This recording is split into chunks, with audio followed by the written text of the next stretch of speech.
প্রায় ১.৫ বছর ধরে চলা গাজা যুদ্ধের পরিসমাপ্তি হতে যাচ্ছে ১৯ জানুয়ারি। গত কয়েকদিন ধরেই যুদ্ধবিরতি চুক্তি হতে চলেছে এমন গুঞ্জন শোনা গেলেও এ নিয়ে চলছিল নানা ধরনের বাকবিতণ্ডা। কিন্তু অবশেষে সবকিছু ছাড়িয়ে গাজার যুদ্ধবিরতি চুক্তি অনুমোদিত হয়েছে। বিস্তারিত জানাচ্ছেন শিহাব ইসলাম।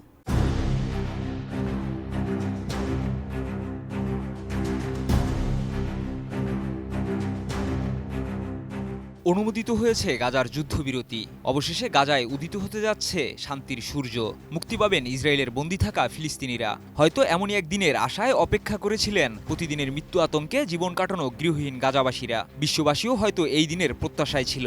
অবশেষে এই মহাকাব্যিক যুদ্ধের অবসান ঘটতে যাচ্ছে। শেষ হবে অতর্কিত ইসরায়েলি বাহিনীর হামলা, থেমে যাবে অগণিত রক্তপাত। আজ সকালে এই যুদ্ধবিরতি চুক্তি সংক্রান্ত গুরুত্বপূর্ণ খবর এসেছে। ইসরায়েলের প্রধানমন্ত্রী বেনিয়ামিন নেতানিয়াহুর নেতৃত্বে দেশটির যুদ্ধকালীন মন্ত্রিসভা গাজায় দীর্ঘমেয়াদী যুদ্ধবিরতির চুক্তি অনুমোদন করেছে। শনিবার ভোরে ইসরায়েলের প্রধানমন্ত্রীর দপ্তর এক বিবৃতিতে জানিয়েছে, সরকার যুদ্ধবিরতি পরিকল্পনার অনুমোদন দিয়েছে এবং এই পরিকল্পনা আগামীকাল অর্থাৎ রোববার থেকে কার্যকর হবে। চুক্তির অংশ হিসেবে রবিবার ইসরায়েলের বিভিন্ন কারাগার থেকে মুক্তি পাবে ৯৫ জন ফিলিস্তিনি বন্দী। তাদের মধ্যে ৬৯ জন নারী, ১৬ জন পুরুষ এবং ১০ জন অপ্রাপ্তবয়স্ক রয়েছে। মুক্তির জন্য নির্বাচিত এসব বন্দীর তালিকা ইতিমধ্যেই প্রকাশ করেছে ইসরায়েলের বিচার বিষয়ক মন্ত্রণালয়। এই যুদ্ধবিরতির বিষয়ে গত সপ্তাহে কাতারের রাজধানী আপনি কি হার্টের সমস্যা নিয়ে দুশ্চিন্তাগ্রস্ত? স্বল্প খরচে হার্টকে ভালো রাখার সহজ উপায় মাতৃভূমি হার্ট কেয়ারে।